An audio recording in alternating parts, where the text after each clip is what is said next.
పునరుద్ధానుడు గొప్పవాడైన యేసుక్రీస్తు ప్రభు నామమున అందరికీ వందనాలు, దేవునికి స్తోత్రాలు. మరణమును జయించిన దేవుడు, సజీవుడైన దేవుడు, జీవాధిపతి అయిన యేసుక్రీస్తు ప్రభు మనల్ని ప్రేమించి మనకు అనుగ్రహించిన ఈ నూతన పునరుద్ధాన దినాన్ని బట్టి సమస్త మహిమ ఘనత ప్రభావములు యేసయ్యకే చెల్లునుగాక. ఆ గొప్ప దేవుడు మనల్ని ప్రేమించి ఈ పునరుద్ధాన దినములో మనకు అనుగ్రహించిన దేవుని యొక్క వాగ్దానము కృపావార్త. యెహోషువ గ్రంథం 1వ అధ్యాయము 17వ వచనం. మోషే చెప్పిన ప్రతి మాట మేము వినినట్లు నీ మాట విందుము. నీ దేవుడైన యెహోవా మోషేకు తోడై ఉన్నట్లు నీకును తోడై ఉండునుగాక. దేవునికి స్తోత్రం కలుగునుగాక, దేవునికి మహిమ కలుగునుగాక. ప్రభునందు ప్రియమైన దైవ జనాంగమా, దేవుడు ఈ దినాన మనకిస్తున్న వాగ్దానం, మోషేకు తోడై ఉన్నట్లు దేవుడు నీకు కూడా, ఎవరైతే ఈ వాక్యం వింటున్నారో వారందరికీ దేవుడు వాగ్దానం చేస్తున్నారు, నీకును నీకు తోడై ఉంటా.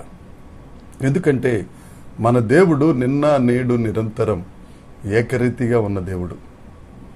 ఆయన మోషేకు తోడుగా ఉన్నట్లు మనకు కూడా తోడుగా ఉండే దేవుడు. అయితే ఈ వాక్యం యొక్క సందర్భం 40 సంవత్సరాలు అరణ్య ప్రయాణంలో మోషే ద్వారా దేవుడు వారందరినీ నడిపించి, మోషే ప్రభువునందు నిద్రించిన తరువాత కనాను దేశంలోనికి వారిని తీసుకెళ్లే బాధ్యత యెహోషువ గారికి అప్పచెప్పారు. అయితే కనాను దేశంలోకి వెళ్లే ముందు, యోర్దాను నది దాటక ముందు రూబేనీలు, గాదీలు, మనష్య అర్ధగోత్రపు వారు మేము యువతల వైపు ఉంటామని మోషే గారితో ఒప్పందం చేసుకున్నారు. ఆ ఒప్పందం ప్రకారమే దేవుడు ఒప్పుకున్నారు, మోషే గారు కూడా అలాగే అన్నారు.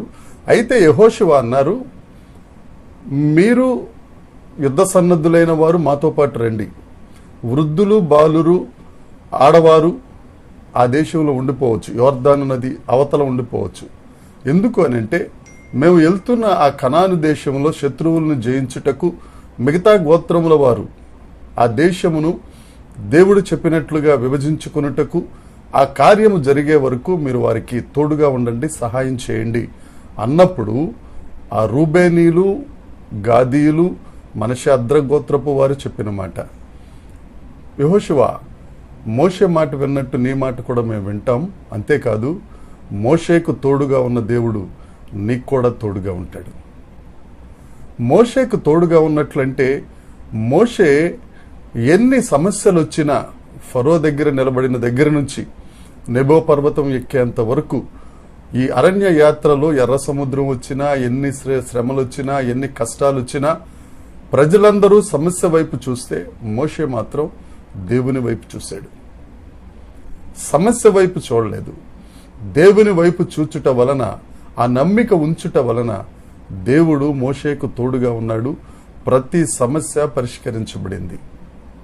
నా ప్రియ సహోదరి, సహోదరుడా, దేవుడు నీకు తోడుగా ఉండాలి అని అంటే కష్టాలు వచ్చినా, శ్రమలు వచ్చినా నువ్వు మనుషుల వైపు తిరగకూడదు, దేవుని వైపు తిరగాలి. దేవుని మీద నీ బరువేయాలి, దేవునికి బాధ్యత అప్పచెప్పాలి, దేవుని వైపు చూడాలి. అప్పుడు నీ ఆశ కలిగిన ప్రాణమును తృప్తిపరిచే దేవుడు నీకు తోడుగా ఉంటాడు.